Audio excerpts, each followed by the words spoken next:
So a service has no IP in it. We covered that, but somewhere something is keeping a list of all the pod IPs that match the selector. So that kube-proxy can program the kernel. So that CoreDNS can resolve a headless service. That somewhere is an endpoint slice.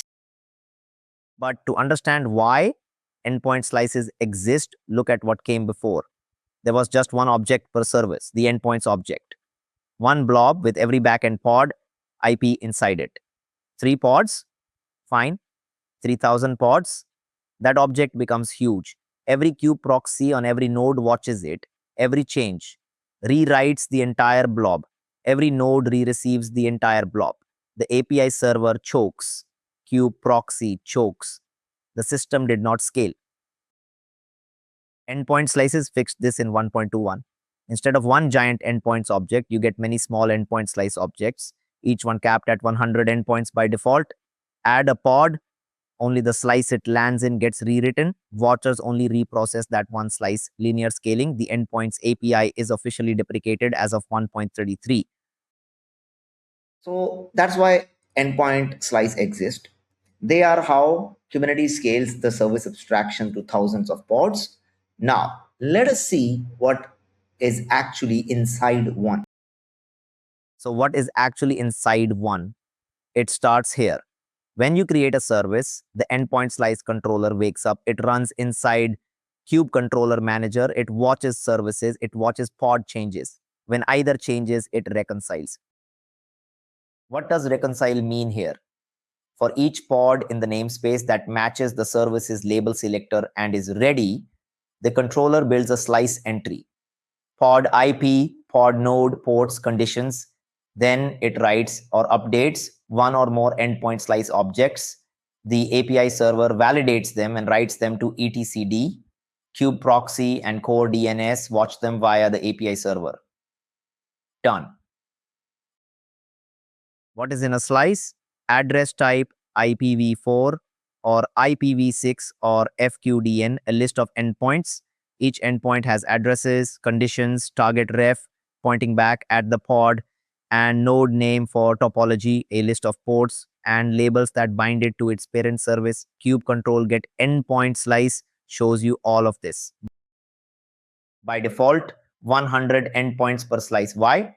It is a trade-off. Smaller slices means more API objects but fewer bytes per watch event.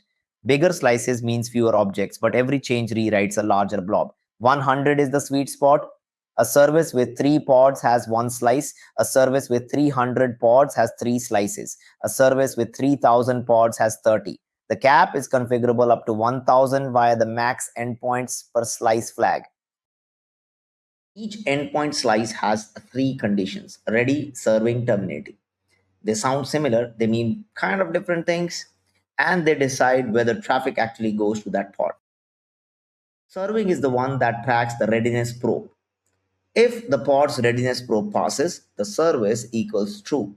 The pod is willing and able to handle requests, and kube-proxy can route the traffic here. Ready is a convenience flag. It is shorthand for serving equal true and terminating equal false. So a normal accepting traffic, not being able to delete it pod has ready equals true. The two flags can differ.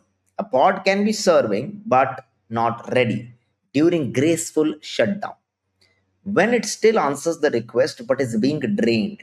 This split was also added so that kube-proxy can make smart decisions about when to keep using a draining pod.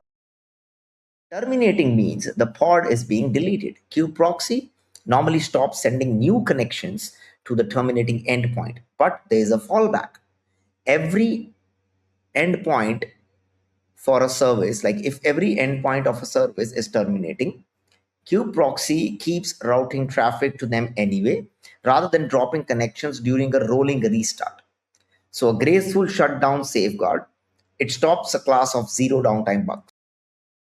Conditions decided W who gets traffic. One more field decides where. Each slice has one address type, IPv4 or IPv6. Dual stack services get 2 slices, one for each protocol. FQDN is also in the spec, but it has no defined semantics in practice. You will not see it in a real cluster. Topology hints. This is the part most people do not know about. Each endpoint can have a hints field. 4 zones.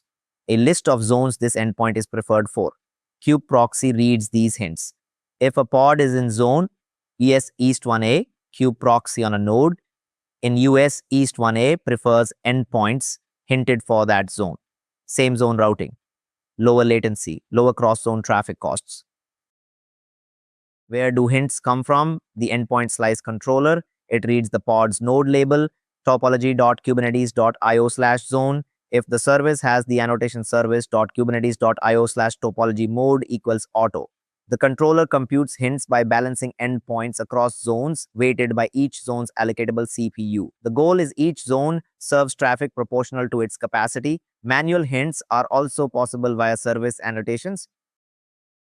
Who watches endpoint slices?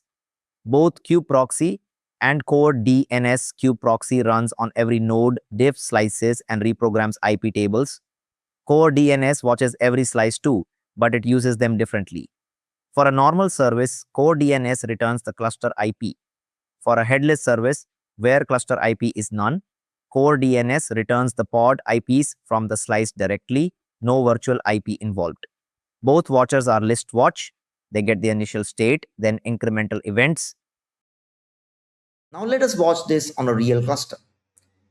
3 workers, we apply a deployment with 3 Nginx pod, then a service. Then we look at what got created. Kube control get endpoint slices dash l kubernetes.io/service name equals my service. 1 slice, 3 endpoints. Each pod IP, each node, each ready. Exactly what we expect for 3 pods. Kube control describe endpoint slice my service dash x29k9. There it is. Address type IPv4, 3 endpoints, each with addresses, conditions, ready true serving true. Target ref pointing at the pod, node name. The slice itself was actually created the moment the service was as an empty placeholder. As each pod transitions to ready, the controller fills it and updates this same slice in place. Now scale to 50. Kube control scale deployment engine x dash dash replicas equals 50. Watch the slice, still 1 slice, 50 endpoints. Under the 100 endpoint default cap, kube-proxy on every node reprogrammed. CoreDNS, if it were headless, would return all 50. Now 200. The slice splits. 2 slices, one with 100 endpoints, one with 100 more. Kube-proxy stitches them together. The service still has 200 backends. The split is invisible to anyone using the service. Now do a rolling update, watch the slices in real time, pods go terminating, slices update, new pods go ready, slices update, kube-proxy reprograms on every change, total reprogramming time across the rolling update, a few seconds. The service IP never changes, traffic keeps flowing. So that's endpoint slice, the bridge between service definition and the kernel rules that route real traffic. One controller writes them, kube-proxy and CoreDNS watches them, capped at 100 by default, conditions for graceful shutdown, topology hints for a zone-aware routing.